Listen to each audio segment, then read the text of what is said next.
usia saya 35. Jadi ini merupakan tanpa berata saya yang ketiga.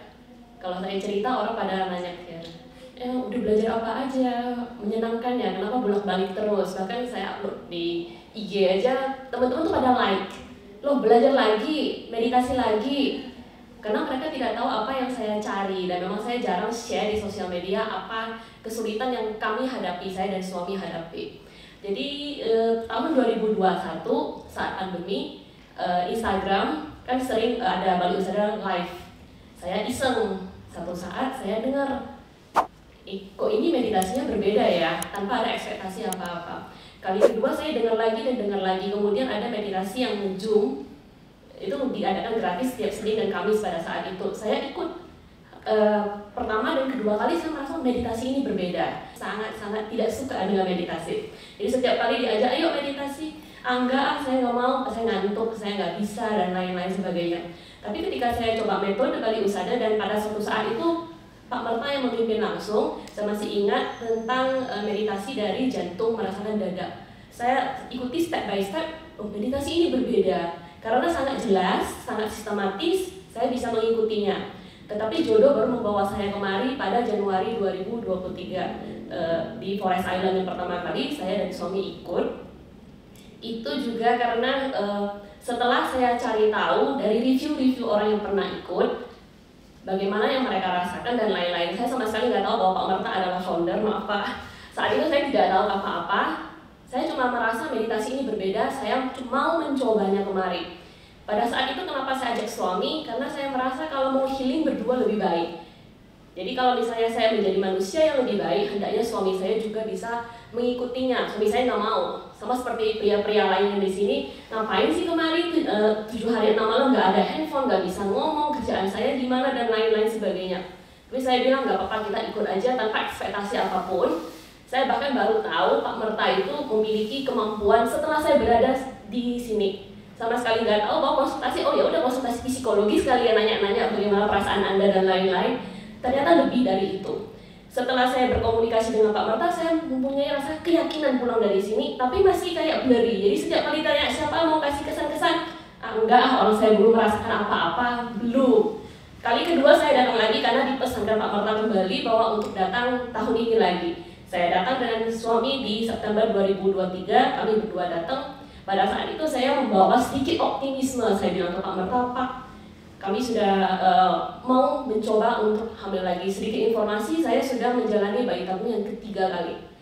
Jadi untuk setiap kali cycle, sakitnya itu seperti apa, dan pengorbanan secara finansial, mental terutama, untuk bangkit kembali itu sulit. Yang pertama kali gagal, kedua kali gagal, dan ketiga kali saya bilang ke Pak Merta, Pak saya mau coba. Pak Merta masih mengatakan coba aja alami. Pak usia saya sudah hampir 35, which is this year. Saya masih mau mencoba, dokter bilang saya masih bisa menyelamatkan beberapa telur saya. Jadi pada saat usia 30 tahun, saat saya di scan, kita mencek nilai AMH itu, dokter mengatakan usia ovarium saya itu sudah seperti usia 36. Bayangkan, apa yang akan Anda rasakan ketika Anda ke dokter, kamu 30 tapi ovariummu udah 36, kamu nggak boleh menunda-nunda lagi.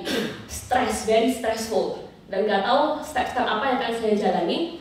Tapi saya tetap melewatinya dengan pelan-pelan, mencari kesana kesini dan lain-lain sebagainya. Keberanian demi keberanian dan kegagalan membuat saya kayak, ya sudah, saya katakan ke suami saya, kita balik ke Bali Usadha nggak apa-apa, kita coba lagi, tapi jadikan ini percobaan terakhir. Saya bilang, saya kasihan dengan tubuh saya. Karena setiap kali stimulasi, bagi teman-teman yang pernah IVF pasti tahu kita disuntik setiap harinya, makan obat dan lainnya seperti ayam disuntik kayaknya ya. Singkatnya seperti itu. Tapi saya datang dan Pak Merta bilang, ya udah, kalau memang itu salah satu cara menggunakan teknologi untuk membantu, silakan. Kita pulang dari sini, bulan November saya coba. Dan kemudian dari bulan Januari ke bulan September itu sebenarnya saya juga ada cek-cek yang lain, karena saya masih kembali ke Malaysia dan dokter itu mengecek ada beberapa keajaiban. Ini jujur bisa saya buktikan dengan hasil lab saya, bahwa pada saat operasi laparoskopi, dokter mengatakan tuba kiri kamu tuh sudah buntu, bahwa kamu bisa hamil dengan tuba kanan saja, dengan ovarium kanan, tapi masih bisa alami. Oh berarti masih, sepertinya Pak Merta bilang saya masih bisa alami. Oh ya Pak, saya tahu tuba kanan saya masih bagus. Kemudian dokter saya juga pas, dia ragu-ragu pas mau ngecek saya. ini butuh operasi lagi nggak ya? Dokternya berputar-putar dengan komplain apa yang teman-teman rasakan. Oh, dokter juga ragu, saya bisa apa enggak, kehamilan saya berapa persen. Saya cek HSG, ternyata hasilnya tuba saya tidak sumbat kiri dan kanan. Itu saya hampir kayak, wah meditasi ini bisa. Saya katakan ke teman-teman klinik lain, saya mau kembali usaha, kalian ikut deh. Tapi kalau orang kadang ngaku, ngapain sih orang kamu belum hamil? Oh ya benar juga sih, kita nggak bisa mengajak orang lain kalau kita belum terbukti.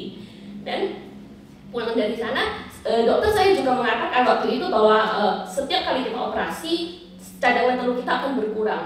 Dokter mengatakan angka kamu kan di bawah 0, sekian. Ternyata setelah hasil keluar, saya sih yakin ini karena ada pengaruh meditasi, jadi saya menjaga energi saya itu supaya tidak makin deplete. Itu hanya berkurang 0, sekian, bukan seperti yang dokter itu katakan. Dokter juga surprise, kayak, oh ternyata hasilnya bagus. Oh ya udah, kamu nggak perlu, jadi kamu lanjut tahapan berikutnya dan berikutnya kembali. Tahapan demi tahapan saya jalani. Kemudian singkat cerita, pada bulan Maret tahun lalu saya menjalani prosedur kembali untuk penanaman. Jadi kan itu beberapa bulan dan saya berhasil hamil di bulan April 2024. Ini merupakan kehamilan pertama setelah kami menikah hampir 8 tahun. Jadi kami berdua pada saat itu sebenarnya tidak merasakan apa-apa, maksudnya oh, mau seneng nggak ya? Tapi karena tahapan berikutnya masih panjang. Jadi setelah hamil itu masih ada 6, 7, 8, sampai 12 minggu untuk dikatakan lumayan bisa bernafas, dikatakan aman. Karena baik IVF maupun tidak IVF, di bawah 12 minggu itu sangat rentan terhadap keguguran. Jadi yang saya lakukan saat itu, saya sangat bersyukur saya mengenal Bali Usada. Dan kebetulan terima kasih kepada Pak Marta yang live jam 5 pagi, saya sering kebangun sebelum jam 5. Ya sudah, saya duduk, saya nggak tahu mau ngapain, saya ikut Zoom, kadang-kadang bukan Pak Marta, ada orang lain, kita live bersama. Itu lumayan membantu menjalani prosesnya. Bayangkan kalau saya hanya konyol menjalani proses ini kembali tanpa mempersiapkan mental saya, mungkin kayak, wah, tiap hari saya hanya mengatakan, oh ini bisa berhasil nggak ya, ini bisa berhasil nggak ya. Tapi saya coba berusaha hidup pada saat ini dengan berpikir harmonis. Ketika saya kacau, saya fokus ke nafas kembali, keluar dan masuk. Oh, hidup pada saat ini, hidup pada saat ini. Jika anak ini punya saya, tetap punya saya. Dan pada saat pulang ke Indonesia, dokter saya menyarankan untuk cek DNA. Wah, ini ketakutan nomor saya yang kedua. Kenapa? Karena pada saat 2019, saya sempat mengecek DNA embrio kami. Tadi kemarin saya cek kembali, ternyata hasilnya itu kemungkinan ada Down syndrome dan kemungkinan trisomi 13 dan 21. Itu lumayan beresiko. Ternyata selama itu juga suami saya takut, karena takutnya ini bisa terjadi kembali. Ternyata sebelum saya cek kemarin itu, saya cek kembali, saya memberanikan diri untuk NIPT, cek DNA baby saya. Ternyata dikatakan itu bebas dari aneuploid 99%. Wah, lega sekali nafas saya. Ya, oke, saya perlu kembali ke Bali Usada dan memberikan kesaksian supaya teman-teman yang lain itu bisa menjalani proses demi proses ini, meskipun panjang, meskipun sulit, kita tidak sendirian. Bahwa kita punya satu komunitas, kita punya guru yang sama, dengan metode yang sama, seharusnya memberikan hasil yang sama. Tapi tergantung buah karma masing-masing juga ya. Tapi dengan kolektif seperti ini, saya percaya energi di ruangan ini, baik di sini maupun di Forest Island, Pak Marta mengadakan tapa berata hampir setiap minggunya, bahwa akan banyak energi yang kita nggak tahu, memberikan kita kekuatan untuk berani melangkah kembali. Seperti itu teman-teman. Jadi untuk teman-teman yang sedang menghadapi, teman-teman Cilina dan tadi Kanti ya, kalian pasti bisa lakukan prosesnya dan berpasrah. Jangan lupa berpasrah itu artinya kita tetap ke dokter, kita tetap menjalani prosesnya, tapi dibarengi dengan pikiran yang harmonis itu tidak terasa begitu sulit. Dan waktu itu seminggu demi seminggu, hari demi hari terasa lebih ringan dan semakin ringan. Jadi kunjungan kali ini juga, karena saya percaya Pak Marta pernah mengatakan, ini sangat nempel di otak saya bahwa meditasi bisa mengubah genetik. Meditasi bisa mengubah genetik, oke, karena kita terus memantau pikiran harmonis kita nggak sempat memikirkan hal-hal negatif. Setiap dia lari, kita kembali lagi, setiap lari, kita kembali lagi. Meskipun kita sibuk, kita tetap bisa menjalani hidup dengan normal begitu.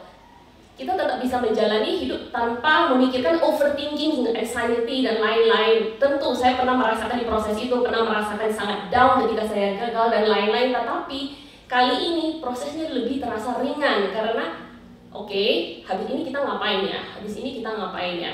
Jadi dengan ini saya ingin mengajak teman-teman yang belum memiliki keturunan bahwa you still have chance dan perlu untuk mencari komunitas teman-teman yang pernah sukses. Kalau kita baca-baca dan kita dihantui banyak informasi negatif, oh si ini gagal, si itu gagal, yang ada otak kita adalah gagal. Coba ganti informasinya menjadi si ini berhasil, cara ini bisa berhasil. Fokus pada kata keberhasilan, dan keberhasilan demi keberhasilan bisa kita lihat. Salah satu teman saya di grup itu berusia 48 tahun, menikah 18 tahun, dan akhirnya memiliki keturunan. Saya tidak tahu mereka kembali sadar atau tidak, tapi cerita itu terus-menerus ada di bayangan saya sehingga saya termotivasi bahwa orang lain bisa, miracle does happen, sekecil apapun itu chance-nya kita tetap mencoba. Dengan cara yang sama seperti tadi, metode ini sudah dipraktekkan, kita nggak ada salahnya mencoba. Tidak usah percaya saat ini nggak apa-apa, tapi lakukan aja sepenuh hati, let the results speak. Itu yang mau saya sharing siang hari ini, semoga bisa memotivasi teman-teman yang akan memiliki keturunan dan semoga dilancarkan semua prosesnya.